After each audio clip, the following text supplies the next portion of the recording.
Hi everyone, this is robin Sharma. आप सभी को मैं वेलकम करता हूं आपके इस एसएससी सीजीएल 2022 के प्रीलिम पेपर के जीएस सेक्शन सॉल्यूशन की सीरीज़ के अंदर। अभी तक 20 पेपर्स का हमने सॉल्यूशन कर लिया है। ये आपकी 7 दिसंबर की शिफ्ट 1 के जीएस के क्वेश्चन का डिस्कशन होगा। अभी तक का जितना भी डिस्कशन हमने किया है उसका कंबाइंड प्लेलिस्ट का लिंक आपको इस वीडियो के डिस्क्रिप्शन में मिल जाएगा। इंस्टाग्राम के आप इस यूज़र नेम पर जाकर मुझसे पर्सनली कनेक्ट कर सकते हैं। ये मेरे टेलीग्राम का नाम है। इन दोनों चीज़ों के भी डायरेक्ट लिंक आपको इस वीडियो के डिस्क्रिप्शन में मिल जाएंगे। पहला सवाल आपके सामने, निम्नलिखित में से कौन कथकली शास्त्रीय नृत्य का एक प्रसिद्ध कलाकार है? कथकली क्लासिकल डांस के एक फेमस परफॉर्मर का आपसे यहाँ पर नाम पूछा गया है। तो देखो, ये सवाल आपने पिछले की डिस्कस्ड हमारी 20 जो टेस्ट थे उसके अंदर देखा होगा कि आप किस प्रकार के क्लासिकल डांस फॉर्म से रिलेटेड अगर किसी व्यक्ति का जिक्र आप सुनते हैं तो उनका नाम इन्होंने जरूर पूछा। तो अगर मैं पहली चीज आपसे कथकली क्लासिकल डांस की बात कर रहा हूँ तो ये आपको नजर आता है केरला के अंदर। केरला के अंदर मेनली जो मेल ट्रूप्स होते हैं वो इसको आपका परफॉर्म करते हैं। इसमें एक बड़ा नाम या फिर इन चार विकल्प में से जो आपको नजर आएगा वो आएंगे गोपीनाथ। तो इनका नाम आपको यहाँ पर याद रखना है कि तो वो ऐसे ही बड़े बड़े नाम जो कि इन पर्टिकुलर क्लासिकल डांसेस को आगे लेकर आते हैं, इनके उत्थान में अपना योगदान देते हैं, उनका नाम आपका एसएससी आपसे कई बार पूछती रहती है। अगला सवाल आपसे पूछा जा रहा है कि मई 2022 में दिल्ली के उपराज्यपाल के रूप में कैसे चुना गया? इंपॉर्टेंट अपॉइंटमेंट के संबंधित आपके सवाल आपसे पूछे जाते रहते हैं। आपकी इसी यूट्यूब पर मैंने आपको टॉपिकल करंट अफेयर को कराया हुआ है। अपॉइंटमेंट से रिलेटेड आप उस वीडियोस को, उन प्लेलिस्ट को चेकआउट जरूर कर सकते हैं। तो दिल्ली के अंदर मई 2022 में नए आपके उपराज्यपाल के पद पर चुना गया था विनय कुमार सक्सेना जी को। ठीक है, तो इनका नाम याद रखना है। अब आपसे पूछा जाएगा कि भाई ये जो लेफ्टिनेंट गवर्नर होता है जिसे हम उपराज्यपाल कहते हैं, ये क्या होता है? तो देखो, हमारे देश के अंदर एक लेफ्टिनेंट गवर्नर आपका कॉन्स्टिट्यूशनल हेड होता है, संवैधानिक मुखिया होता है आपकी यूनियन टेरिटरीज का। ठीक है, तो याद रखिएगा इसको अपॉइंट कौन करता है? तो इसको हमारे देश के प्रेसिडेंट यानी कि राष्ट्रपति जी नियुक्त करने का काम करते हैं। आगे आइए। अगला सवाल है कि पृथ्वी के आंतरिक ऊष्मा इंजन को की कौन सी शक्ति के रूप में क्या नजर आता है? दी व्हाट पावर्स अर्थ की इंटरनल हीट इंजन को आपका इन चार विकल्प में से कौन सी चीज पावर करती है, यानी कि उसको आपको शक्ति के रूप में नजर आती है? तो देखो, जो हीट है हम आपके सामने लेकर आते हैं रेडियो एक्टिव मटेरियल डीके की वजह से, या फिर जो लेफ्ट ओवर हीट है अर्थ के फॉर्मल फ्यूल के अंदर से, उसको आप प्लेनेट के इंटरनल हीट इंजन के रूप में देखते हैं। तो यहाँ पर आपकी रेडियो धर्मी एनर्जी या फिर रेडियो एक्टिव एनर्जी आपके इस विकल्प का करेक्ट आंसर होगा। सोलर एनर्जी की बात करूं तो सौर ऊर्जा क्या होती है?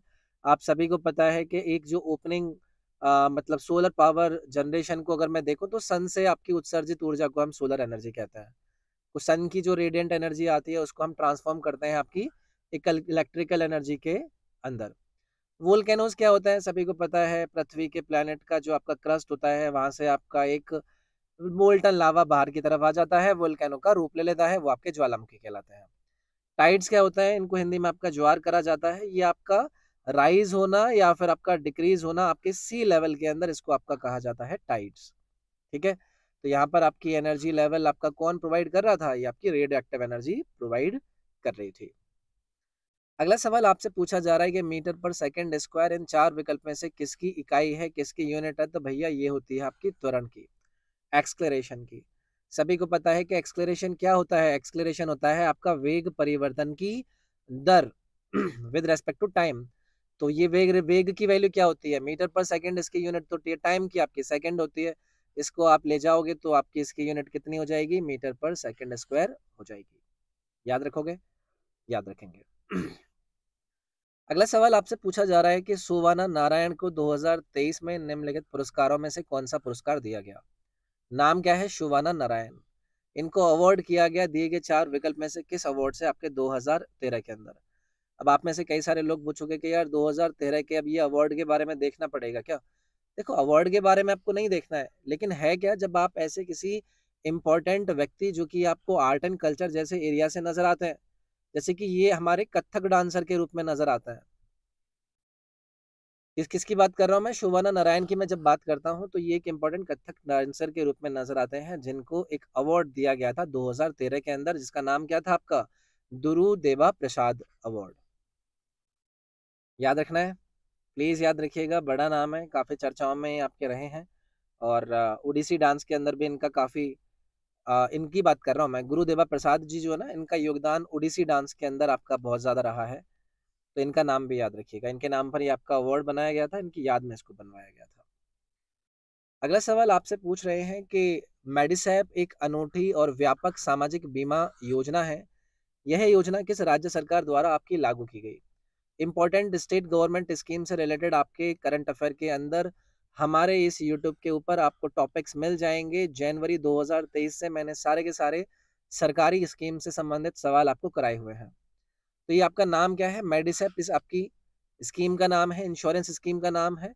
पूछा जा रहा था कौन से राज्य के द्वारा ये आपकी लॉन्च करी गई थी। तो भाई आपकी ये 1 जुलाई 2022 से चर्चाओं में थी, जहां पर इस स्कीम को लॉन्च किया गया था। स्टेट गवर्नमेंट एम्प्लॉयज को इंश्योरेंस प्रोग्राम देने के रूप में ये आपकी स्कीम सामने लाई गई थी। केरला राज्य के द्वारा ये आपकी लॉन्च करी गई थी, याद रखना है। अगला सवाल आपसे पूछ रहे हैं कि भैया डिस्टेंस यानी कि दूसरी नहीं, दूरी की जो इकाई है, यूनिट है, वो क्या है? इन चार विकल्प में से जो लाइट ईयर है ना, प्रकाश वर्ष, ये आपकी क्या है? ये आपकी दूरी की एक इकाई होती है। अगर आपसे पूछा जाए कि भाई ये जो आपकी लाइट ईयर होती है, ये होती क्या है, तो आप ऐसे मान लीजिएगा कि आपकी 1 साल के अंदर लाइट जितना रफली डिस्टेंस ट्रेवल करेगी, उसको आप लाइट ईयर के कॉन्टेक्स्ट में ले लेते हैं। ठीक है, तो याद रखिएगा। या फिर मैं आपसे कह सकता हूँ कि 9.46 ट्रिलियन किलोमीटर दूरी को आप बोलते हैं लाइट ईयर, जो कि आपकी यूनिट होती है डिस्टेंस यानी कि दूरी की। अगला सवाल आपसे पूछ रहे हैं कि राजा राजा प्रथम और राजेंद्र प्रथम कौन से वंश के थे? राजा राजा प्रथम और राजेंद्र प्रथम पूछा जा रहा है कौन सी डायनेस्टी थे। सभी को पता होगा, चोला डायनेस्टी। याद रखना है, मैंने पिछली जितने भी वीडियोस का डिस्कशन किया है वहां पर पता नहीं कितनी बार इनका जिक्र आपने देखा है। तो राजा राजा वन चोला एम्परर थे। लगभग 985 बीसीई से लेकर ये आपको 1104 बीसीई तक आपको रूल करते हुए नजर आते हैं। चोला जो हेगेमनी थी उसको रिस्टोर करने के लिए इनको काफी बड़े तौर पर जाना जाता है। तो दोनों को आप चोलाओं से संबंधित रखोगे। अगला सवाल आपसे पूछा जा रहा है कि भाई संक्षिप्त नाम सीपीसीएल भारत में पेट्रोलियम उद्योग से जो कि जुड़ा हुआ है, इसका विस्तार करके बताइए, इसकी फुल फॉर्म बताइए। सीपीसीएल, सीपीसीएल है आपका चेन्नई पेट्रोलियम कॉरपोरेशन लिमिटेड। बहुत ज्यादा चर्चाओं में आपका रहता है। तो आपका पहले इसका नाम हुआ करता था एमआरएल। एमआरएल का मतलब है आपका मद्रास रिफाइनरीज लिमिटेड। इसको फिर आपका रिनेम करके चेन्नई पेट्रोलियम कॉरपोरेशन लिमिटेड कर दिया गया था। स्थापना इसकी करी गई थी 1965 के अंदर। और भारतीय सरकार और एएमओसीओ और नेशनल ईरानियन ऑयल कॉरपोरेशन का ये एक आपका ज्वाइंट वेंचर है। तो ये आपको याद रखना है, चेन्नई पेट्रोलियम कॉरपोरेशन लिमिटेड इसका फुल फॉर्म था। 1811 में प्रस्तावित किस नियम ने भविष्यवाणी की थी कि समान तापमान और दाब पर गैसों की समान मात्राओं में अणुओं की संख्या समान होगी? आप में से कई सारे लोगों को मैंने अपने अलग अलग जगहों पर थ्योरी के अंदर इसके बारे में बताया है। प्रपोज करा गया था ये आपका 1811 के अंदर। इस लॉ ने प्रिडिक्ट किया कि भाई अगर मैं सेम वॉल्यूम ऑफ गैसेस को सेम टेम्परेचर और प्रेशर पर आपका प्रिडिक्ट करूं, तो वहां पर आपके सेम नंबर ऑफ मॉलिक्यूल्स आएंगे, और वो जो सेम नंबर ऑफ मॉलिक्यूल्स होंगे उनकी संख्या को कहा गया आपका एवोगैड्रो नंबर्स। तो ये आपका एवोगैड्रो लॉ कहलाया, यानी कि विकल्प नंबर सी आप लोगों का यहाँ पर करेक्ट होगा, याद रखना है। अगला सवाल आपसे कह रहे हैं कि निम्नलिखित में से कौन सा राजवंश त्रिपक्षीय संघर्ष का हिस्सा नहीं था, जो एक विशेष रूप से बेशकीमती क्षेत्र कन्नौज पर नियंत्रण के लिए सदियों तक लड़ा गया था? ट्रीपैटाइट स्ट्रगल इसको कहा जाता है। इस ट्रीपैटाइट स्ट्रगल के अंदर आपको कौन कौन नजर आते हैं? इसमें आपको नजर आते हैं आपके प्रतिहाराज। मैं यहाँ पर प्रतिहारा एम्पायर का नाम लिखूंगा। इसमें मैं आपके पाला एम्पायर का नाम लिखूंगा, और इसमें आएंगे आपके राष्ट्रकूटा। ठीक है, तो इन तीनों के बीच में लड़ाइयाँ बजती रहती थी और इन तीनों की ही इस लड़ाई को हम जानते हैं आपके त्रिपार्टाइट स्ट्रगल के रूप में। इसमें आपका ये जो कडाम्बा लिखा हुआ है ये इसका हिस्सा नहीं थे, इसको लेकर आपको जानना था, याद रखिएगा। अगला सवाल आपसे पूछ रहे हैं कि वाणिज्यिक उपयोग में सबसे लोकप्रिय कोयला कौन सा है? मोस्ट पॉपुलर कोल कौन सा होता है अगर मैं कॉमर्शियल यूज की बात कर रहा हूँ? तो भाई देखो, कॉमर्शियल यूज के रूप में जो सबसे बेटर कोल जाना जाता है वो होता है आपका ब्लैक कोल। अब आप में से मेरे से पूछोगे कि सर ब्लैक कोल मतलब, देखो इसका दूसरा नाम होता है आपका बिटुमिनस। तो बिटुमिनस को दूसरे रूप में आप ब्लैक कोल के नाम से भी जानते हैं और वाणिज्यिक यानी कि कमर्शियल यूज में सबसे ज्यादा आपका यही आपको नजर आता है। तो ये आप यहाँ पर याद रख सकते थे। एक आपको यहाँ पर एंथ्रासाइट दिया गया है, ठीक है।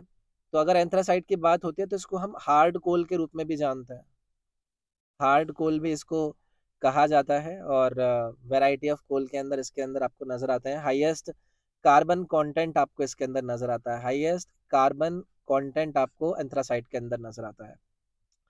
बाकी आपको पीट के बारे में भी सुना होगा, ये भी आपका क्या है, ये भी आपका एक ऑर्गेनिक मैटर है जिसमें आपको आपका कार्बन नजर आता है। लिग्नाइट की अगर मैं बात करता हूँ तो लिग्नाइट के अंदर आपको क्या नजर आता है? लिग्नाइट के अंदर आपको ब्राउन कोल का नाम नजर आता है, इसको ब्राउन कोल कहा जाता है, ठीक है, अगर कब से लिग्नाइट के बारे में पूछा जाए। चलिए आगे आइए। अगला सवाल आपसे पूछ रहे हैं कि 2023 में आईसीसी महिला अंडर 19 क्रिकेट वर्ल्ड कप का पहला एडिशन का मेजबानी करने वाले देश का नाम आपको बताना है। ICC women's under 19 cricket world cup 2023 की मेजबानी करने वाले देश का नाम है आपका साउथ अफ्रीका। और ये अंडर 19 वुमेन्स वर्ल्ड कप का फर्स्ट एडिशन रहेगा, यानी कि पहला संस्करण आपको यहाँ पर नजर आएगा। इसको प्लीज याद रखिएगा, अच्छा सवाल था ये। अगला सवाल आपसे पूछा जा रहा है कि मरियाना खाई, जिसको हम मरियाना ट्रेंच के रूप में जानते हैं, ये आपकी कौन से ओशियन के अंदर लोकेटेड है? बार बार पता नहीं कितनी बार आपका ये पूछा गया है। आपसे सवाल पूछा जाता है कि भाई हमारे अर्थ पर, पृथ्वी पर जो सबसे आपको डीपेस्ट ओशियनिक ट्रेंच नजर आता है, मैं यहाँ पर लिख देता हूँ, डीपेस्ट ओशियन के अंदर जो ट्रेंच नजर आती है वो कौन सी है? वो आपकी मरियाना ट्रेंच है, जो कि आपको नजर आती है आपके पैसिफिक ओशियन यानी कि प्रशांत महासागर में, ठीक है। आगे आइए। लोकसभा में न्यूनतम कोरम की जरूरत क्या है ताकि वह किसी भी तरह का कारोबार कर सके, यानी कि किसी भी तरह का आपका बिजनेस कर सके? लोकसभा के मिनिमम कोरम के रिक्वायरमेंट की हम यहाँ पर बात कर रहे हैं। तो सदन के जितने भी सदस्य होते हैं उनकी कुल सदस्य का 1/10 हिस्सा अगर आपका उपस्थित है तो आप अपने सदन की कार्यवाही या फिर उसकी बिजनेस को चला सकते हैं, यानी कि इतने लोगों की तो जरूरत होती ही होती है, याद रखिएगा इसको। अगला सवाल आपसे पूछ रहे हैं कि डाकघर बचत बैंकों में बचत जमाओं की किस मात्रा में मुद्रा आपूर्ति में शामिल किया गया है? क्या कह रहा हूं मैं? Saving deposits with post office saving banks are included in which measure of money supply? किस प्रकार की मनी सप्लाई को आप यहाँ पर लेते हैं? देखो, मनी सप्लाई को आपका अलग अलग वेराइटीज के अंदर आपका शामिल किया जाता है। M1 होता है, M2 होता है, M3 होता है और आपका M4 होता है। अब इसको समझने के लिए अगर आपसे पूछा जाए कि भाई आपका M1 मेजरमेंट के अंदर, M2 मेजरमेंट के अंदर किस प्रकार से कौन सी चीजों को लिया जाएगा, तो जब हम सेविंग डिपॉजिट्स की at post office savings banks के अंदर बात करते हैं, जो कि सवाल आपसे पूछा गया है, तो वो आपका आता है M2 के अंदर, ठीक है। तो ये आपको एक यहाँ पर याद रखना है, अलग अलग प्रकार से आपकी वेरी करती हैं। फिलहाल इसका आंसर हो जाएगा आपका M2, सी ऑप्शन आपका करेक्ट होता है। अगला सवाल आपसे पूछ रहे हैं कि किन ओलंपिक खेलों में भारत ने स्वर्ण पदक नहीं जीता? इन चार में से आपको बताना है कि किस खेल के अंदर, किस ओलंपिक गेम के अंदर इंडिया ने गोल्ड मेडल नहीं जीता था। 1948 के अंदर हमने गोल्ड जीता था, 1928 के अंदर हमने गोल्ड जीता था, 1932 के अंदर हमने गोल्ड जीता था, 1960 के अंदर हमने गोल्ड नहीं जीता था। इसमें हम हार गए थे, इसमें हमें सिल्वर मेडल मिला था, पाकिस्तान से हम हार गए थे इसके अंदर। बाकी इन तीनों के अंदर हमने हॉकी के अंदर गोल्ड मेडल जीता था, याद रखोगे? याद रखना है, ये भी आपका अच्छा सवाल है। अगला सवाल आपसे पूछ रहे हैं कि निम्नलिखित में से किस वर्ष में मतदान की आयु 21 वर्ष से घटाकर 18 वर्ष कर दी गई थी? पॉलिटी के अंदर हमें सवाल का डिस्कशन करते हैं। दिसंबर 6 आपका टाइम है, 1988 का साल है। लोकसभा के अंदर एक लोअर हाउस के अंदर आपका एक बिल को अप्रूव किया गया, जिसके बाद आपका 7 दिसंबर को इसी 1988 के अंदर राज्यसभा के अंदर आपके इस बिल को अप्रूवल मिला और फाइनली 20 दिसंबर को बिल को रिसीव कर दिया गया, राष्ट्रपति यानी कि प्रेसिडेंट के असेंट मिल गई, उनकी मंजूरी मिल गई और उसके बाद हमारे अमेंडमेंट करा गया आर्टिकल नंबर कौन से अंदर 326 नंबर आर्टिकल के अमेंडमेंट किया गया कि भाई जो लोग हैं वो अब न्यूनतम आयु 18 साल वाले कर सकते हैं। तो आपसे पूछा गया है कि कब ये आपकी रिड्यूस कर दी गई थी, तो आप इसको रिड्यूस मानते हैं 1989 के अंदर। ठीक है, यानी कि यहाँ से आपका ये इफेक्टिवनेस में आया था जब से ये आपका जारी हुआ था। उससे पिछले साल इसके ऊपर बिल का पास होना, लोकसभा राज्यसभा के अंदर राष्ट्रपति की मंजूरी मिलना, वो सब चीज़ें हमें मिलती हैं देखने के लिए। दूसरी पंचवर्षीय योजना में किस क्षेत्र पर मुख्य जोर दिया गया? आपसे अलग अलग टाइम पर मैंने इन सभी बातों के बारे में बात करी है। तो देखो, द्वितीय यानी कि दूसरे 5 ईयर प्लान के अंदर जोर दिया गया इंडस्ट्री सेक्टर के ऊपर, उद्योग जगत के ऊपर, याद रखेंगे। ठीक है, सेकंड 5 ईयर प्लान की बात करते हैं तो 1956 से लेकर 1961 तक का ये आपका टाइम पीरियड था। और आप सभी को ये भी पता होना चाहिए कि जो आर्किटेक्ट थे हमारे सेकंड 5 ईयर प्लान के, वो थे आपके पीसी महालनोबिस। इनका नाम याद रखिएगा आप। ठीक है, आगे आइए। कौन सा भारतीय तबला वर्टुसो और संगीतकार ने ग्लोबल ड्रम प्रोजेक्ट के लिए सर्वश्रेष्ठ समकालीन विश्व संगीत एल्बम का ग्रैमी पुरस्कार जीता? इन 4 विकल्प में से आपको बताना है कि ग्लोबल ड्रम प्रोजेक्ट के अंदर ग्रैमी अवार्ड जीतने वाले best contemporary world music album के म्यूजिशियन और तबला वर्चुओसो का आपको नाम बताना है। तो वही ये है आपके उस्ताद जाकिर हुसैन जी। ठीक है, तो नाम हमको इनके बारे में पता ही है और मैंने आपसे कहा कि इनके द्वारा music album Grammy award global drum project के अंदर best contemporary world music album का खिताब जीता। बड़ा नाम है, याद रखिएगा। अगला सवाल है, राष्ट्रपति द्रौपदी मुर्मू ने 3 साल की अवधि के लिए भारत के नए अटॉर्नी जनरल के रूप में किसे नियुक्त किया है? नए अटॉर्नी जनरल की अपॉइंटमेंट हुई थी, कर कौन रहे थे? देश के राष्ट्रपति ने करी थी। अपॉइंटमेंट से संबंधित सवाल हैं तो हमारे इस वाईटी के ऊपर इंपॉर्टेंट अपॉइंटमेंट मंथ वाइज मैं आपको कराता हूँ। तो हमारे जो नए अटॉर्नी जनरल बनाए गए वो कौन बनाए गए? आर वेंकटरमनी, याद रखिएगा, इंपॉर्टेंट है मित्रों, याद रखनी है ये चीज़ें। सीनियर एडवोकेट रह चुके हैं ये सुप्रीम कोर्ट के, मतलब हैं अभी, कहीं गए नहीं है। पत्तियों में जो ट्रांसप्रेशन आपको देखने के लिए मिलता है, यानी कि वाष्पोत्सर्जन जो देखने के लिए मिलता है, वो किससे होता है? तो भैया ये आपको पत्तियों पर छोटे छोटे स्पोर्स नजर आते हैं जिनको कहा जाता है आपका स्टोमेटा। इसके थ्रू आपका ये ट्रांसपिरेशन होता है, याद रखिएगा। ठीक है, अगला सवाल आपसे पूछा जा रहा है कि भारतीय शास्त्रीय नृत्य रूपों के विकास और संवर्धन में योगदान करने के लिए तिरुमला तिरुपति देवस्थानम के अस्थाना नर्तकी के रूप में किसे मान्यता दी गई थी? इसको रिकॉग्नाइज करा गया अस्थान नर्तकी यानी कि रेजिडेंट डांसर के रूप में ऑफ तिरुमला तिरुपति देवस्थान, उनके कंट्रीब्यूशन को लेकर कि इन्होंने डेवलपमेंट और प्रमोशन में ध्यान दिया इंडियन क्लासिकल डांस फॉर्म में। नाम है इनका यमुनी कृष्णा मूर्ति। ऐसी अलग अलग पर्सनालिटी का आप नाम बार बार देखता है और हमारे भरतनाट्यम और कुचिपुड़ी के अंदर इन्होंने काफ़ी योगदान दिया है। नाम है यमुनी कृष्णा मूर्ति। इस शिफ्ट का सेकंड लास्ट सवाल, मनी मेलाई निम्नलिखित में से किस कहानी का वर्णन करता है? मनी मेकालाई डिस्क्राइब करता है स्टडी का इन 4 विकल्प में से किसके अंदर? देखो, एक बहुत इम्पोर्टेंट आपको तमिल लिटरेचर नज़र आती है जिसके तमिल महाकाव्य के रूप में भी जानते हैं, वहाँ पर आपको मनी मेकालाई एक नज़र आती है। ये एक्चुअली में वर्णन करती है कोवलन और माधवगीज की बेटी के बारे में। इसके बारे में मैंने एंशिएंट हिस्ट्री के अंदर अपना जो थ्योरी का कोर्स है उसके अंदर भी कराया था। नहीं पता हो कोई दिक्कत नहीं है, आप ऐसे मान लीजिएगा कि एक व्यक्ति है कोवलम और एक माधवी थी, उनकी बेटी के बारे में डिस्कशन करते हैं। इसके बारे में यहाँ पर आपको देखने के लिए मिलता है। जो कोवलन की डॉटर थी, ये जो कोवलन है ना, इनकी जो डॉटर थी, मतलब इनकी और आपकी माधवी की जो पुत्री थी जिसके बारे में हम यहाँ पर बात कर रहे हैं, और इनकी मदर के कैरियर के बाद उनके ऊपर ध्यान देने की बात करी गई। बुद्धिस्ट नन ने उनके ऊपर ध्यान दिया, कैसे-कैसे करके उन्होंने सारी प्रॉब्लम्स को झेला। उसके बारे में ये महाकाव्य आपका डिस्कशन करता है। ब्रिटिश भारत का इतिहास शीर्षक से किसके द्वारा पुस्तक प्रकाशित करी गई? A history of British India, ये एक बुक है या फिर वर्क है, इसको पब्लिश किया गया किसके द्वारा? जेम्स मिल के द्वारा इसको आपका पब्लिश किया गया।